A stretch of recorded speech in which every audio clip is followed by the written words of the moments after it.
Well, good morning, world. So I've been doing all these other things and posting this and posting that about my feelings, God, all that stuff, and my puppy, and my cat, my family. But today I'm going to talk about where my life all went off rail for a while. It was 9/11. I was already on my second enlistment. Possibly you could count my third enlistment because I did an extension for a year in there, but just for SRB purposes, whatever, if you know what that means. But signing reenlistment bonus. Anyways, I was in Virginia. I had just actually recently moved there. My daughter had just been born, and we were working on this project on the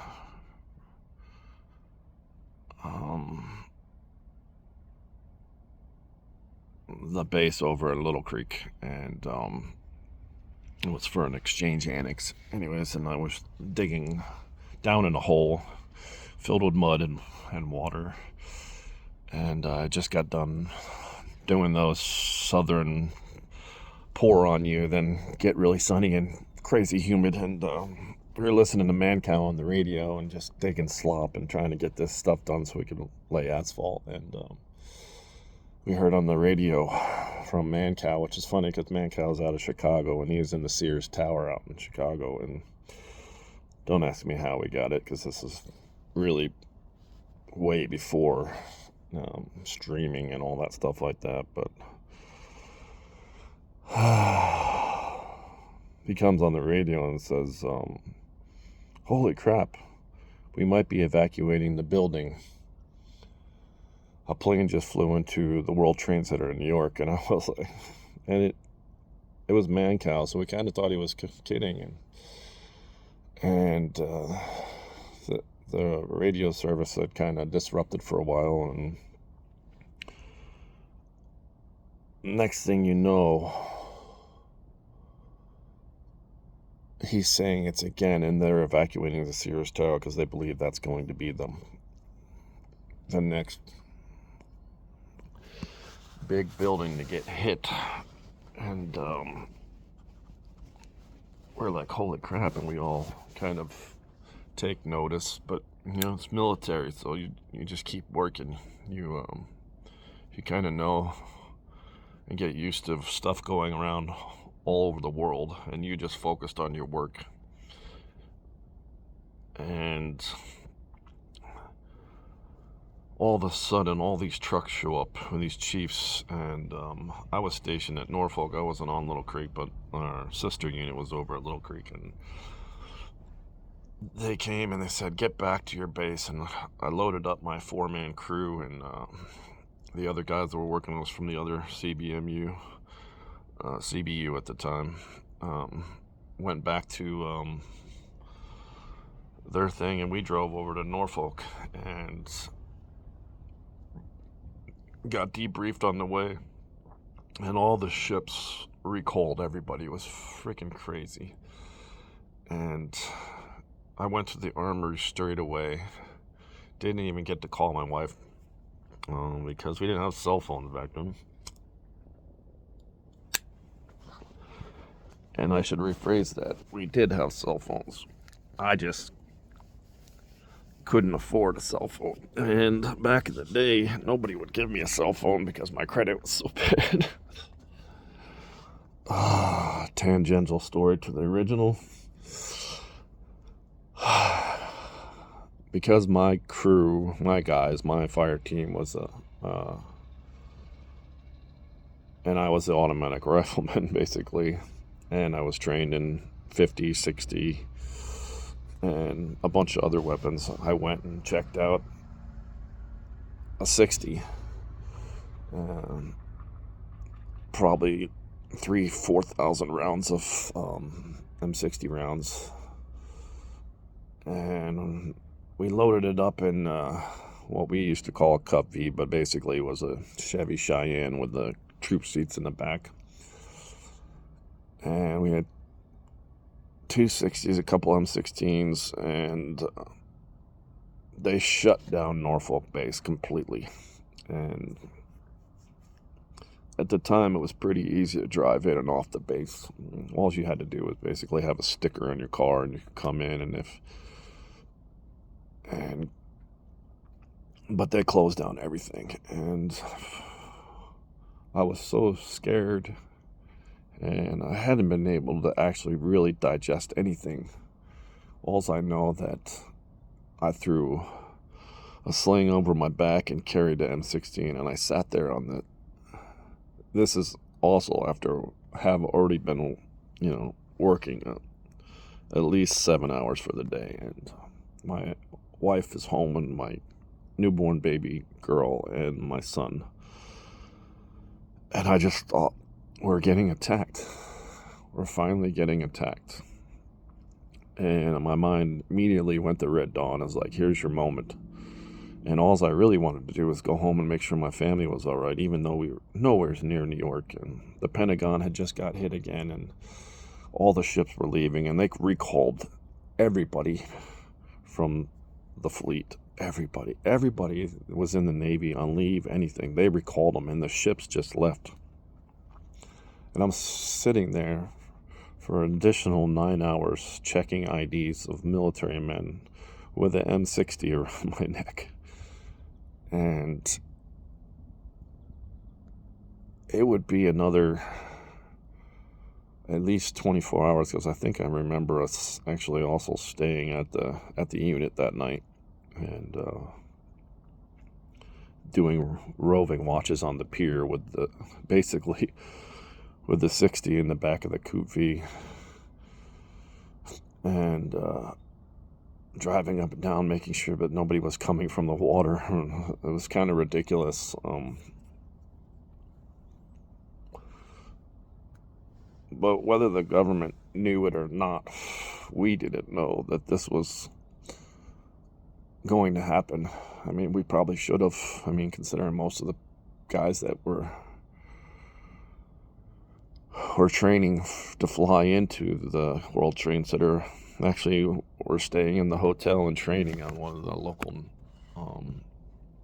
airfields and simulators and stuff, but they were living in a little crappy hotel a couple blocks from where I lived on off-base military housing. And this all came to light much later, but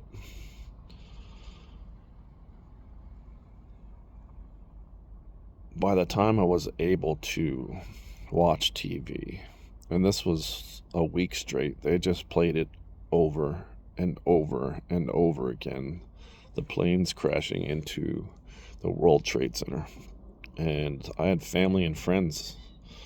My mom, my whole family still lived in New York, not in the city, but I had friends that were firefighters, that were local firefighters, that dreamed of being firefighters their whole life in upstate New York, that were down there in the city helping. And everybody was helping, and I was stuck checking IDs and roving watches on a military base that had the majority of the Pacific and Atlantic fleet.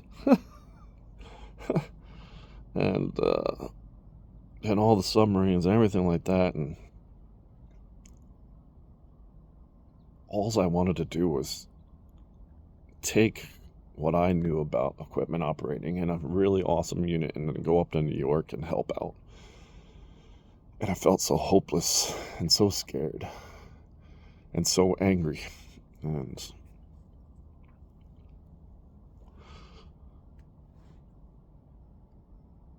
the rest is kind of crazy.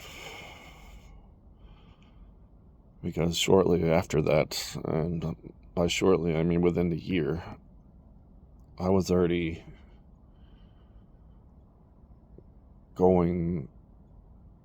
training to go down and put a fleet hospital down in Cuba and help build the prison and defend it and watch over it. And yeah, my life changed forever that day in multiple ways. And I'm still dealing with a lot of the demons. And a lot of people say to me now, stop with all your God and faith and everything. And God isn't real and all that stuff. But I truly did not think of God once then. And even though I may have said, and I know my wife at the time had said, she was praying for everybody.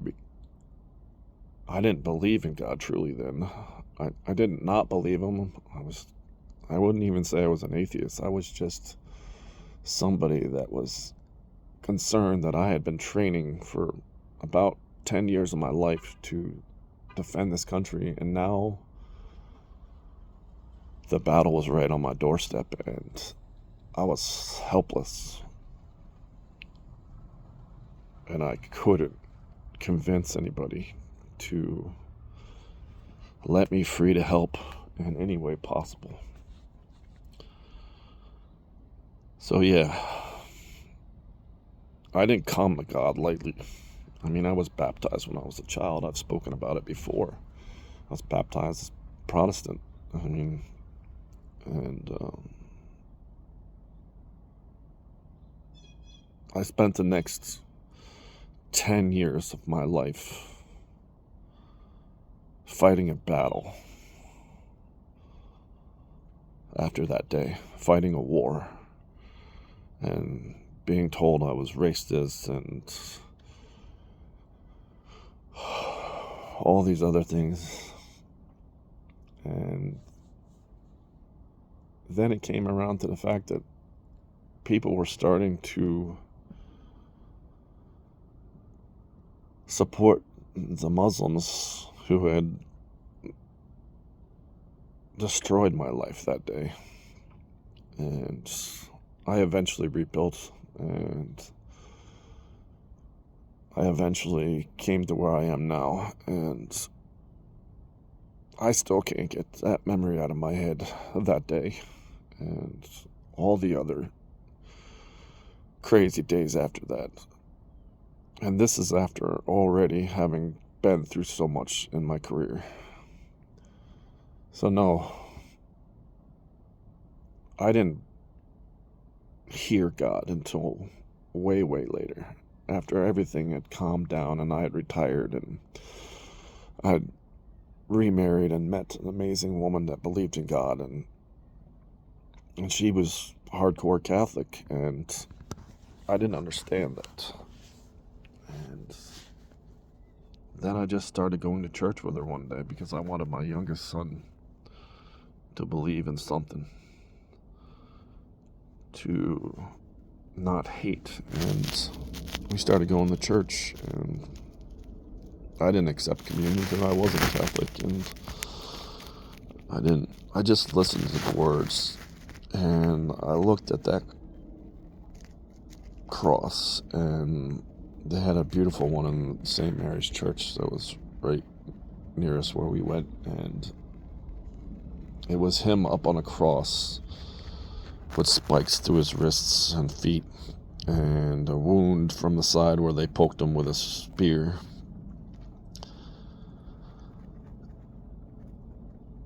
And I just listened, and I started praying, and I talked to the preachers and the other ones, and I couldn't understand why they would even call me a hero and why they would say thank you for your service, and I still don't.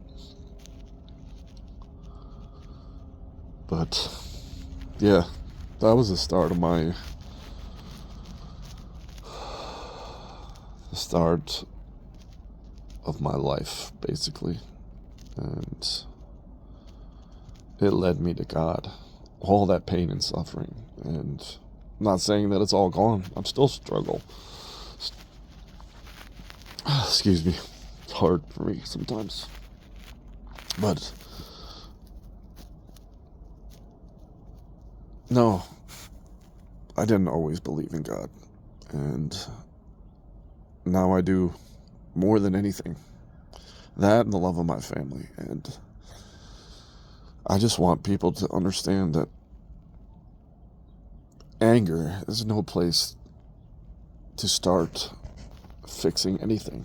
And you may not believe in my God, and I may not believe in your God, but if we all just come together as Americans and realize that we have the freedom, the free will that God allows us to believe in whatever God we want. And I would willingly die for that and defend that for the rest of my life. So this is me not actually fighting a war, but trying to fight a war for this country by putting out what it was like to have your whole life changed and to be reborn. So God bless, world. One love, one race, the human race. Please understand that. It has nothing to do about color or gender or anything else. Just God loves us all. Have a good day. Let me know what you think. Goodbye. Talk to you later.